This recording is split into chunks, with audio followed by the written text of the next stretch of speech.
punt as the rookie kicker, Berger. You know, Al, getting back to that Soldier Field thing, don't they also have a couple concerts this week, the Rolling Stones? They have a concert tonight, and they likened some of the Bears did the playing surface last week to a municipal golf course. The Eagles will take a delay of game penalty, and we'll see if Chicago accepts it or not. It's when life is going pretty well for you when you start trashing municipal golf courses by saying that's all. Tell me about it. Yeah, it's a good point. Yeah, that's when professional athletes have entered the country club era. Well, one of my favorite columnists, Bob Verdi, one of the real good guys of the Chicago Tribune, had a wonderful line last week in the column. He said, with the Rolling Stones playing on Monday night, there'll be more grass in the stands than on the field at Soldier Field. You think that's still true? That was a good line. They sure look like it. Good enough to share. Fair catch called for at the 26-yard line by Tom Waddle. That ball definitely was higher than it was lengthwise. Vertically, that far out distance, it's linear length on the field. That ball went nowhere. Yeah, it was crashing on Mick Jagger. I mean, senior citizen bopping around there pretty good. I watched him on the MTV Award the other night. I don't think that. A little oxygen between. I don't think Bob Verdi was insinuating that it was going to be on the stage. I think that he was talking about up in the seats. It's a great line. It is a good line. It is a good line. And the Rolling Stones tour, a huge success. Bears at the 27-yard line. They're down by 15. When they were in New York, a couple friends of mine went to it, just loved it. And the pass is a little underthrown and behind Marv Cook. Couldn't get a ticket. Their producer, Kenny Wilton, took that in, too, out of Giant Stadium. Got a flag here, and we've got 15 yards. 15-yard penalty against William Fuller. Shot to the head here. Bud Carson looking on. Well, you know, I mean, weirder things have happened. It's a 15-point lead. I'm not suggesting that Bears could do it, but mathematically, with a 2-point conversion. Boy, that's his hands do hit the head, but that's, you know, William Fuller's being blocked into him by Big Cat Williams, the right tackle. That's, you can see where the call comes from, but I don't think in any way was that intentional by William Fuller. From the 42. Kramer over the middle, wide open. Cook, all of a sudden, he's at the Philadelphia 38-yard line. Is that Marv Cook's first catch tonight? Or his second? That is number 1. That's number 1, so that's his first catch as a Chicago Bear then. He's gone to him a couple times tonight. He had, of course, had that bulging disc in his neck. They just had to wait till he got ready. He has great hands. Big numbers at New England before coming to the Bears. 4-10. Kramer had to call this play without a huddle, and already the play clock though is down to 14. And there is Cook again. He's at the 17. And folks, there may only be about 20,000 left here, but all of a sudden, the Chicago Bears are down by 15. 3:50 to go, and they're deep in Eagle territory. Yeah, we can see Marv Cook again until they cover him as somebody other than a linebacker. He's just running free right down the middle. At the 16-yard line, Eric Kramer throwing, and there's Cook for a touchdown. Hello, sports fans. Now it is a 9-point lead. The chart says if you're trailing by 9, you go ahead and kick the extra point. Well, what was a celebration tonight, and everybody has already left for home, most of the crowd here. We have a game. 3 straight completions to Marv Cook, who had a couple of big years up in New England before coming this year to the Bears as an unrestricted free agent. Here's Butler for the point after. So the Bears going by the book attempt to make it an 8-point game. Right. And they do. Well, and the Bears have 1 timeout, and they have a 2-minute warning, and we'll probably see an onside kick. And Eric Kramer hooks up with his new favorite receiver. He loves those tight ends. Gedney, 2 touchdown catches last week, and would have had 1 tonight without the penalty, and now Cook here. Cook had 82 receptions a couple of years ago in New England and dropped off last year when Bill Parcells came in. who uses tight end in a much different fashion. Cook and the Bears are back in this one big time. Well, no matter what happens, the point Dan made early in the fourth quarter, what about the Bears now? Do you just go in the tank, or do you try to give yourself something to build on? No matter what happens now, they have given themselves plenty to build on. They have laid a couple of foundation blocks here. Well, this is going to be viewed around the league, too. I mean, that two-point conversion makes a dramatic difference, and you have seen it come into play tonight. Well, we're looking at a game right now where you need a touchdown and a field goal to win the ball game, and now we are a one-score game away from sending it into overtime. If the Bears win this, there'll be a few million people who will wake up tomorrow morning, hear a score, and absolutely faint. I mean, a lot of people tuned out, obviously, 30-0, and went to bed. And they elect not to make the onside kick here. Seidner is run down at the 32-yard line. And I think that's a smart play. Yep. I think that's a very smart play, not going for the onside kick. If the Bears can win, and Austin with another flag down. The flag is offsides on the kickoff, number 94. That penalty is started to say decline. That penalty is declined.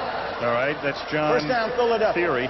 The greatest comeback in regular season NFL history was a 28-point comeback by San Francisco against New Orleans in 1980. The greatest that people remember, of course, was Buffalo against Houston in the wild card game a couple of years back, 32 points. And this one, well, if the Bears somehow pull this out, it would be the greatest comeback in regular season history in 75-year history of the National Football League.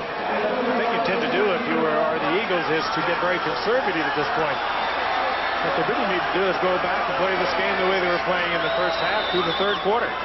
From the 32-yard line, 1st and 10, Philadelphia. Here's Barnett. He gets up to the 39-yard line, and now the Bears are going to take. They started to take a timeout. And that is that's a good call by Zeke Bratkowski and Richie Kotite. It's really easy to get conservative and slam it up in there.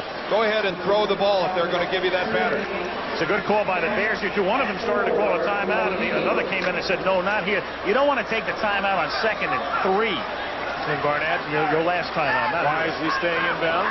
Yeah, now the two Bear corners have had to tighten up a little bit. 2nd and 3 at the 38. Randall takes a lot of time off the clock. Here is Walker. Now you're at the 39. Now you take your TO here if you're Chicago. At 3rd down and 2. And Wannstedt's going to say, yeah, let's take it right here because it's going to come down to the next play. Do you stop him or not? On 3rd down. Very good clock management here by the Chicago Bears. Very good. Well, it's perfect if you stop him here. If you don't stop, it doesn't matter. Well, I wouldn't say it doesn't matter. You still have an opportunity to gain possession of the football. I'm saying in terms of managing the clock, he's giving himself the best chance now to win the game. It was no argument. It was well done by the Chicago Bears. Now we have an interesting call on both sides of the ball. Now, also, if you are the Philadelphia Eagles, not a bad guy right there to have pulling the trigger. I wouldn't be afraid to send him out on some kind of challenging the perimeter or roll out one way or the other and allow him to either find an open receiver or tuck it in and take off with it. They haven't done it much this year, but in the past that has been their MO. Anytime they got in this kind of a situation, give Randall the opportunity to either run or pass. A little short roll. Well, the Eagles can wrap it up just about here by converting on 3rd and 2 because the Bears don't have a timeout, and if they stay in bounds, it'll stop at the 2-minute warning, and that'll be it. 3rd and 2. Long 2. As Cunningham throws, Walker makes the catch at the 44, and that is just enough for the 1st down. Tackled by Gale. Now we talked about the multiple uses of Herschel Walker. A moment ago, they sent him up the middle unsuccessfully. Now they put him in a slot, go to him on the 3rd and crucial 3-yard play. And now they'll just take it down to the 2-minute warning and run it out. And the coverage on Herschel wasn't that bad. The hit got put on pretty quickly, but that was a well-run pattern by Herschel Walker. And again, we've talked about Are there any diminishing of skills on Herschel Walker? Certainly not when it comes to catching the football. He's still among the very best. What? Are there any diminishing of skills on Herschel Walker? Certainly not when it comes to catching the football. He's still among the very best. What's close? Some weird numbers there. Well, look how big a second quarter Randall Cunningham had. Outshadowed, though, by Eric Kramer in the fourth with 186 yards passing in one quarter. Conway doing the bulk of the receiving. A couple of touchdowns, a 2-point conversion. The big play that we talked about earlier, somebody had to come forward and make. Curtis Conway was there tonight. I know that Randall Cunningham had his critics here in Philadelphia, and really Randall himself was pretty harsh on himself. His performance last week against the Giants. Anybody who's an Eagles fan has to be pretty pleased with the way number 12 looked tonight. A good all-around solid evening by Randall Cunningham, who is the heart and soul of this football team, and now it's no more miracle at the Meadowlands. Here they go into the formation to kill the ball. Well, the miracle of the Meadowlands pulled off by the Eagles, and Herman Edwards with the Sarchik fumble. And ever since then, this formation with one of your players 10 or 15 yards behind has become the standard. The executive producer of ABC Sports, Jack O'Hara. Tonight's being produced by the Wolfman, Ken Wolf, and directed by Craig Janoff. Our technical director, Joe Chavo. Jaime Bravo, our associate director. Bob Simon, our production manager. Dennis Zabo and Jim Licata, the tech operations manager. Fred King. Brian Gordon, the assistants to the producer. Steve Hurt, our director of information. Mark Amento, Brian Mogelson, Bill Monahan. Andrea Bryant, part of our great crew. Stats up here, George Hill, and our spotter, as always, Malibu Kelly Hayes. Little Neil down there, Rich Kotite and his team, 1-1 as they await Green Bay. Chicago going home. They are 1-1 against Minnesota. Two matches tonight. The action maybe for both these teams. The Bears could have rolled over and went into their igloo early. They didn't. They fought back, scrambled back. Almost one of the most dramatic comeback victories we've ever seen on Monday night. I'm anxious to go to Big D. Next week. I want to see Barry Sanders of the Lions, and I want to see our first regular season look at Barry Switzer's Dallas Cowboys. And we will be there next Monday night. This one winds down. We saw the folks at Estadia Azteca in Mexico City. And they're 2-0. The Lions will be taking a 1-1 record into the game. Eagles draw away to a 30-0 cushion and hold on to win the game 30-22 as this one comes to a close at the vet. Well, congratulations to Randall, Richie, and the Philadelphia Eagles.